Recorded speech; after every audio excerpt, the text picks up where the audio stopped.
bismillaahi raxmaani raxiim kulan wanaagsan daawadayaal halkani waa channelka wararka ee Somali News ku soo dhawaada tabinta maalin qodobada ugu waaweyn waxa qayb ka ah idinkugu soo gudbin doono Rooble oo ka dhabeeyo go'aankiisa uu ka qaatay siyaasadda Imaaraadka Carabta iyo dawlado kale oo Carbeed oo xilligan xusul duub ugu jiro saameyn ay ku yeelanayaan doorashada dalka dawladda Turkiga oo shaacisay arrin aan horey looga ogeyn oo ku saabsan ciidanka Soomaaliya ee tababarka u jooga Turkiga haddaba maxay tahay halkan ayaa idinkugu soo gudbin doonaa doorashada 5 kursi oo kamid ah golaha shacabka oo maanta ka qabsoonaysa magaalada Baydhabo ee xarunta gobolka Baay iyo musharaxiinta u tartamaysa ugu cadcad ayaan halkan idinkugu soo gudbin doonaa madaxweynaha Puntland Saciid Cabdullaahi Dini oo weerar culus ku qaaday dawladda federaalka ee Soomaaliya baaqnu diray shacabka deegaanada Puntland iyo dawladda UK oo mowqif ka soo saartay aqoonsiga Somaliland kadib doodii baarlamaanka dalkaasi qodobada iyo qodobo kale ayaan ku faahfaahineynaa tabinteena maalinimo u diyaar garooba daawadayaal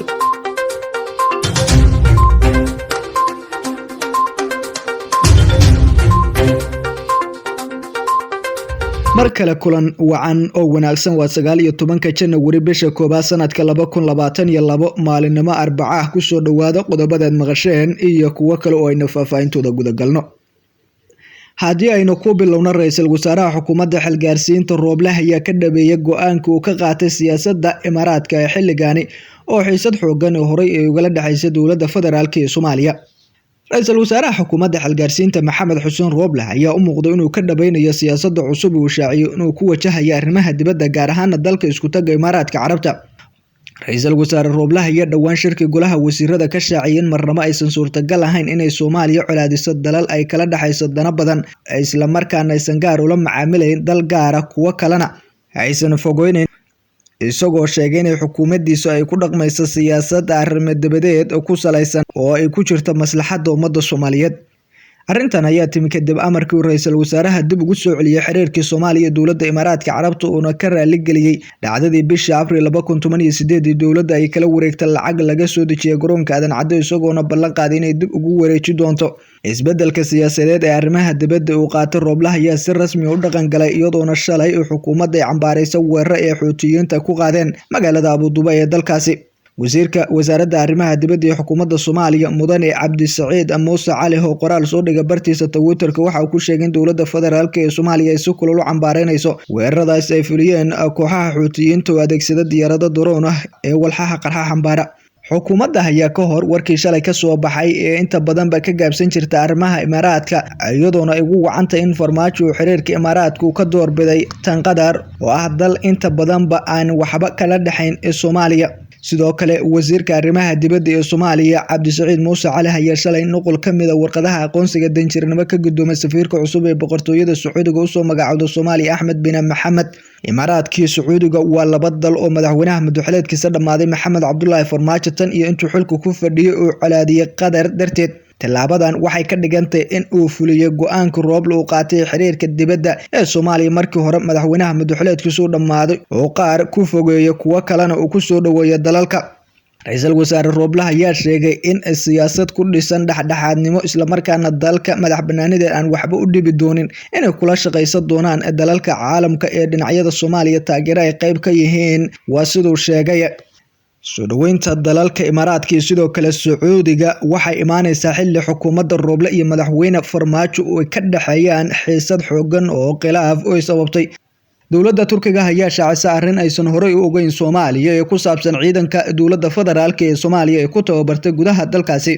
wasaaradda arrimaha difaaca Turkiga ayaa markii ugu horeysay shaacisay arrin aan horey wax badan looga ogeyn ee ku saabsan kaalinta dawladda Qatar ay ku leedahay arrimaha tababarka ciidamada Soomaaliya ee halkaasi tababarka loo geeyo barta wasaaradda difaaca dalkaas ayaa la soo dhigay sawirro iyo qoraallo muujinaya saraakiil sarsare oo ka socda militariga dalka Qatar oo tababaro u fidinaya 350 ciidamada kumaandooska ee Soomaaliya oo lagu leylinayo xeryo ku yaala gudaha dalka ee Turkiga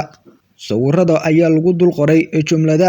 luqadda Turkiga ah kuwaas oo ina turjinay waxa xarunta tababarada ee dhanka la dagaalanka argagixisada iyo carbiska Isbaarta isbuucii saddexaad tababar ugu sameynaya 350 askari oo Soomaali ah Turkiga joogo waxaana ka qayb qaatay tababarkaasi xubno ka tirsan ciidanka militariga ee wadanka Qatar tababarkan saraakiisha ciidamada Qatar ay siiyaan ciidamada Soomaaliya ee la xiriira arrimaha la dagaalanka argagixisada waxa uu ka dhacay xero ku taala magaalada Isbaarta ee dalka Turkiga sidoo kale tababarka ciidamada Soomaaliya waxa aad loogu yaqaanay inay fidiso dowladda Turkiga balse kaalinta Qatar ee ciidamada waxay ahayd mid aan hore looga warqabin kaliya waxay dowladda Qatar ku koobneed arrimaha kale ee siyaasadda iyo diblomaasiyiinta la xiriira Turkiga iyo Qatar waxa ka dhaxeeya iskaashi militari oo iyadoona dowlad kastaba ay saldhig ciidan ku leedahay dowladda kale Turkiga waxa uu saldhig ugu weyn ee tababarada ciidamada uu ku leeyahay magaalada Muqdisho kaas oo lagu magacaabo Turkisom hase yeeshee ciidamada gaarka ayaa intooda badan lagu soo tababaray gudaha dalka Turkiga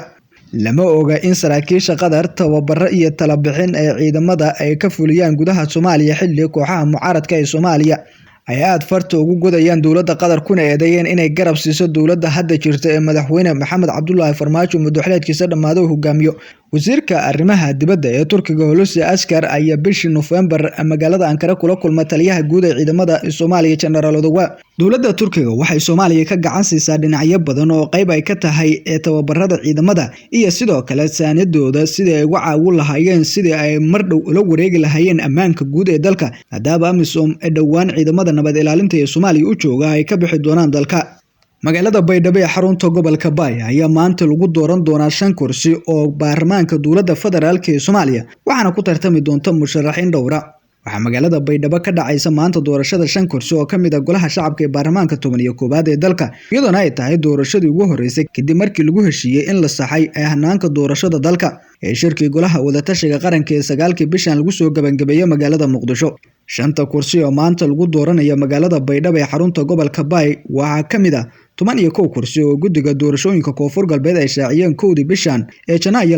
2022 oo ka horeysay heshiiskii golaha wadatashiga qaranka waxaana la sheegay in la waafajiyay heshiiskii iyo sidoo kale hanaanka cusub ee haatan doorashada loo dejiyay guddiga doorashooyinka Koonfur Galbeed ayaa shaaciyay guddiga odayaasha bulshada rayidka ee soo xulayo 5 kursi ergada dooranayso waxaana shalay shahaadooyinka la siiyay musharaxiinta kuraastaas u tartamaysay oo kala ahaa kursiga Hoob 156 oo hore ugu fadhiyay xildhibaan Cali Cabdi Cusmaan oo hadda ay ku tartamayaan Cabdi Aadan Maxamed iyo Maxamed Ibraahim Isaaq kursiga Hoob 176 oo baarlamaanka 11-aad uu ku fadhiyay Maxamed Mursal Borow waxaana ku tartamaya isaga oo doonaya in mar kale loo doorto iyo sidoo kale musharax Cabdixakiin Mustafa Ibraahim kursiga Hoob 184 waxa hore ugu fadhiyay Xasan Cabdinuur Cabdi oo mar kale u tartamaya waxaana sidoo kale u sharaxan Maxamed Cabdullaahi Cali iyo sidoo kale Maxamed Xuseen Muqtaar kursiga Hoob oo markii hore ay ku fadhisay Rabaaso Sheekh Nuurow waxa hadda ku taagan Maxamed Wardheere Aadan waxaana walwal badan la muujinayo hufnaanta doorashada Koonfur Galbeed waxaana la sheegayaa in isbedel weyn ay ka dhici doonto arrintan musharaxiinta malxiiska ah taasoo doorasho adag maanta ay gali doonaan shirka golaha wadatashiga qaranka hore lagu soo gabagabeeyay magaalada Muqdisho ayaa dhammaan la faray ee madaxda maamul goboleedyada iyo shirkii madaxda kale ee ka qayb gashay inay noqoto doorashada dalka ka dhacayda mid daahfuran oo dhammaan bay u tartami karaan musharaxiinta iskale kuraastaasi madaxweynaha Puntland Saciid Cabdullaahi Deni ayaa eedeymo culus u jeediyay dowladda federaalka ee Soomaaliya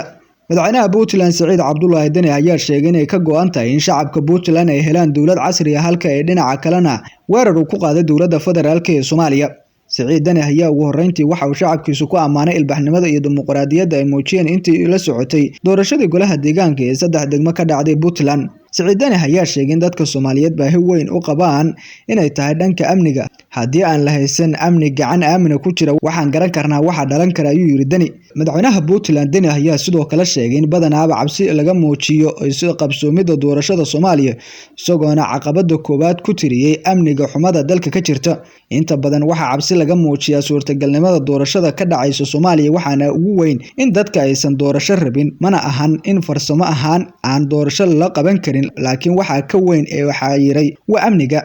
madaxweyne Deni ayaa weeraray dowladda federaalka ee Soomaaliya waxaana ku sii daray in dowladda ay amniga dalkeeda sugi weysay haddii ay tiraahdo waxaan qabanaynaa doorasho qof iyo cod ah waa been ee dadka ayaa loo sheegay ayuu yiri Deni taasi waa sababta markasta doorashada dadban ay dib weyn noo geysatay oo aan ka gudbi laanahay waxaan u baahanahay inaan ku dhiirano inaan xasilooni dalkeena gelino ayuu yiri madaxweynaha Puntland Saciid Cabdullaahi Deni inta ayaan kusoo gabagabaynaynaa daawadayaal barnaamij wareedka aad kala socoteen channelka wararka ee Somali News mid lamid ah inta kulmi doona khayaaray nabadgelyo